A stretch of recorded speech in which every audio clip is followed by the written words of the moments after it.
Hey guys, and welcome back to my channel. If you're just stumbling on my video for the very first time, my name is Dorothy Shitang and I'm a pharmacist living and practicing in Nigeria. Today's episode of Pharma Talk, I'll be talking about ciprofloxacin and why it may not be working for you.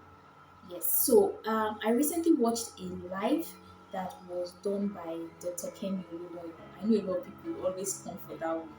So she had a live session tagged Kemify why she was like people should ask any question they needed to ask. And somebody asked the question, how do you take levofloxacin? And I feel like I love the reply she gave to that person.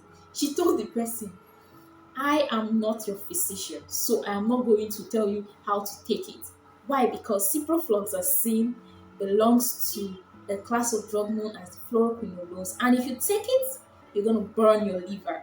And that was how she ended it. Like I was really laughing that day, but it was the truth. Ciprofloxacin is not a medication you just go about buying over the counter as if you're buying paracetamol. No, it is not an over the counter medication. So before you take this medication, you need to, check with your pharmacist that you are actually suitable to take ciprofloxacin.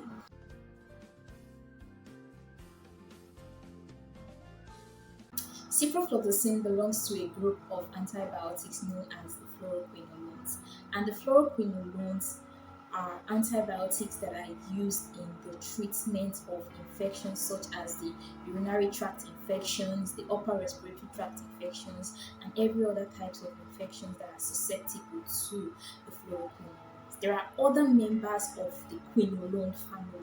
You have the levofloxacin, you have the ciprofloxacin, which we're talking about, we have ofloxacin, we have moxifloxacin, we have gatifloxacin, we have ofloxacin, so many other members of this family. So if you're taking any of this medication, know that you're taking one of the quinolones. Yes, ciprofloxacin is not an over-the-counter medication, which means before the patient should take ciprofloxacin, he or she must have spoken to his or her doctor or physician before going ahead to take ciprofloxacin. So if you fall into the category of people who are like, I don't take ciprofloxacin, it no work for me. I don't take this brand Ciprotab, it no work. I don't take Ciprozin, no work. That Ciprotab no dey work. This information is proven. How did you take ciprofloxacin? Ciprofloxacin is best taken with just water. So some of us are used to this tradition of, I need to take it with maybe orange juice, or I need to take it with yogurt, or I need to take it with ice cream just to calm it down. If you take ciprofloxacin with any dairy product, you would reduce the efficacy of ciprofloxacin and you may not get the result that you desire.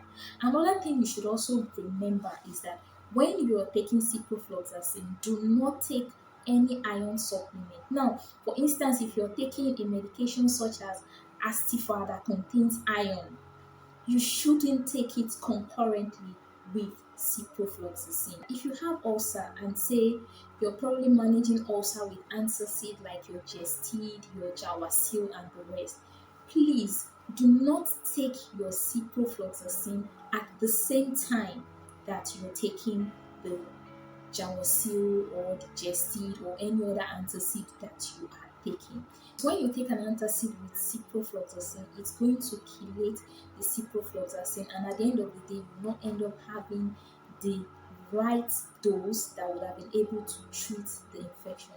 At the end of the day, you will not end up getting the result because the effect of ciprofloxacin will be reduced by the antacid. Another reason why your ciprofloxacin may not work effectively is that you take it at the wrong time. So for instance, they say take ciprofloxacin 12 hours, they say 10 a.m. in the morning and 10 p.m. in the evening. And today you take it 9 a.m. Tomorrow you take it 12 noon. Next tomorrow you take it. You just take it like that. You will not end up getting the result from this medication, and that could lead to resistance and it could also lead to inefficacy of ciprofloxacin. Another thing you should also bear in mind is that If you take ciprofloxacin for the wrong cause, you will not get the result. So take for instance, you just go to the pharmacy and you just request for ciprofloxacin, thinking that maybe that urinary tract infection you have or whatever is going to be sorted with ciprofloxacin. And unfortunately, the causative organism for that particular UTI is not susceptible to Ciprotab. So what do you do? What do you do? You come back and tell the pharmacist that drug na fake, or that drug no dey work, or the drug no good, or something. You need to put into considerations all of these things before you can come out to say that particular medication did not work for you. Before you take ciprofloxacin, ensure that you speak to your pharmacist. It's very important.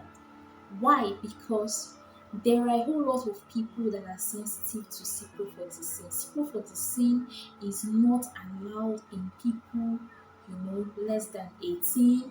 It's not allowed in pregnant women. It's not allowed in those who are breastfeeding. So if you know that you also have an allergy for ciprofloxacin, you may want to speak to your pharmacist before you go on to take ciprofloxacin.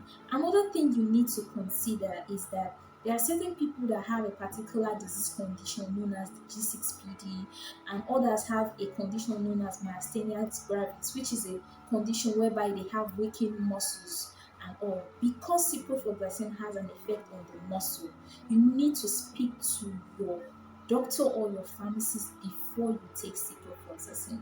I will not leave without telling you that if you have issues with your joints, please do not take ciprofloxacin. If you are epileptic, do not take ciprofloxacin. If you are diabetic, please speak to your doctor or your pharmacist before you take ciprofloxacin.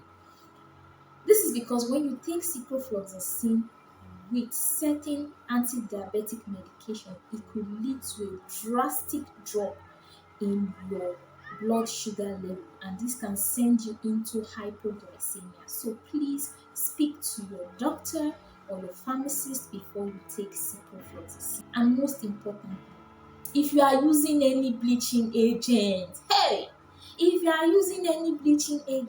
please don't take ciprofloxacin, especially product that contains hydroquinone. Please do not take ciprofloxacin. You're gonna burn. Your skin is gonna burn. So please and please, I want to believe that this information was useful.